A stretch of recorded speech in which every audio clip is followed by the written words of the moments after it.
हम देखने जा रहे हैं गौतम बुद्ध के बारे में, लाइट ऑफ एशिया के बारे में। गौतम बुद्ध से क्वेश्चन अपने जनरल कंपटीशन में आ ही जाता है। देखिए गौतम बुद्ध का जो है जन्म जो है लुम्बिनी नेपाल में हुआ था, 563 बीसी में हुआ था। गौतम बुद्ध का जन्म 563 बीसी लुम्बिनी नेपाल, ठीक है।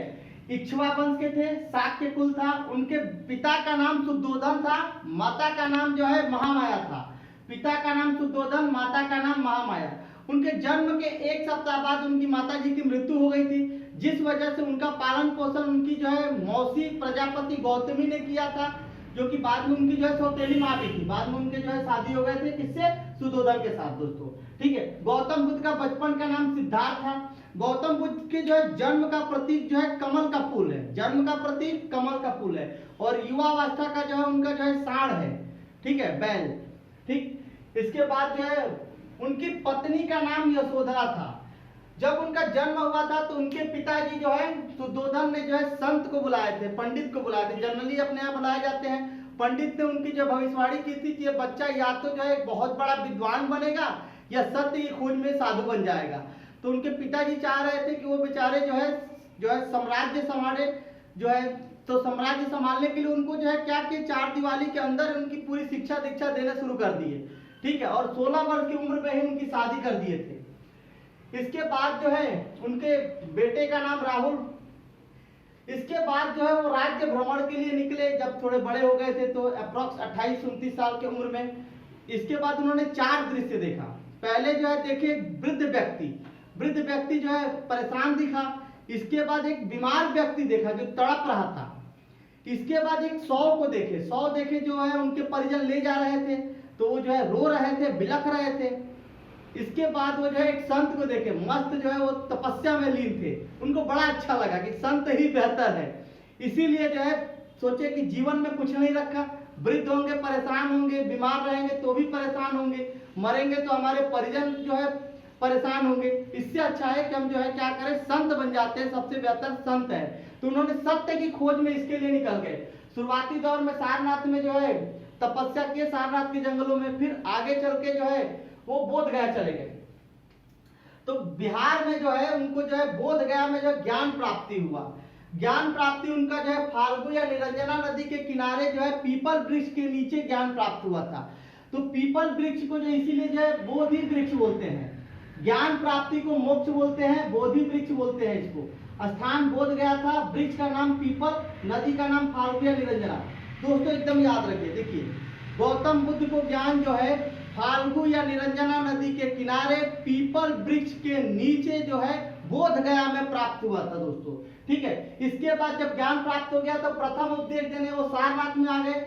जिन दोस्तों के साथ बैठ के तपस्या कर रहे थे तो उन्हीं के साथ जो है सारनाथ में उन्होंने जो है उनको उपदेश दिए। इसको बोलते हैं धर्म चक्र परिवर्तन।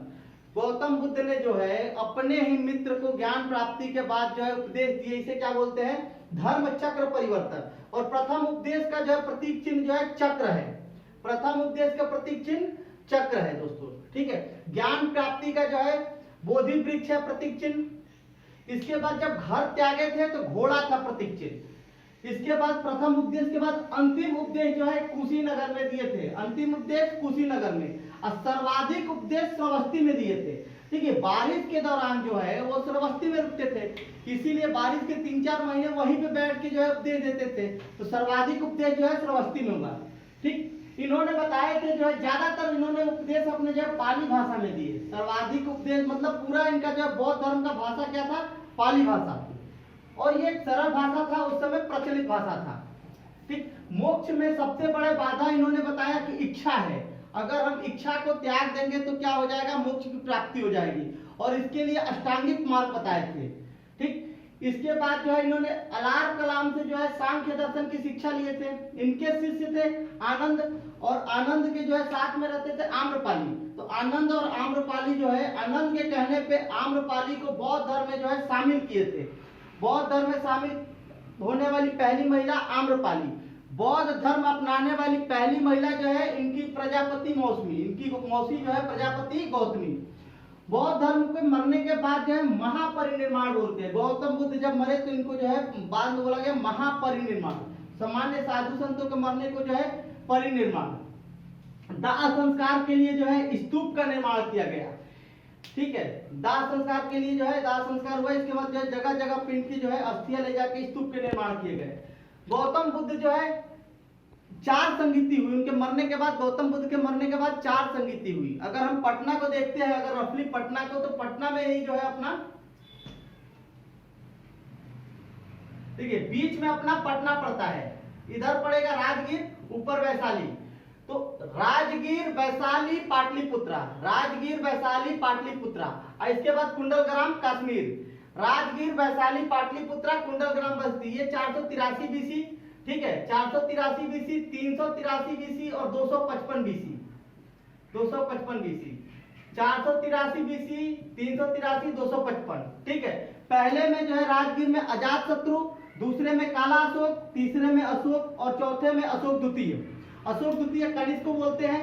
पहले में जो है गुरु का नाम जो अध्यक्ष थे महाकश्यप, इसके बाद साबकमीर, मोगलीपुत्तम, और इसके बाद जो है थे 2 अध्यक्ष थे, एक अध्यक्ष एक उपाध्यक्ष। तो अध्यक्ष है वसुमित्र और उपाध्यक्ष जो है अश्वघोष।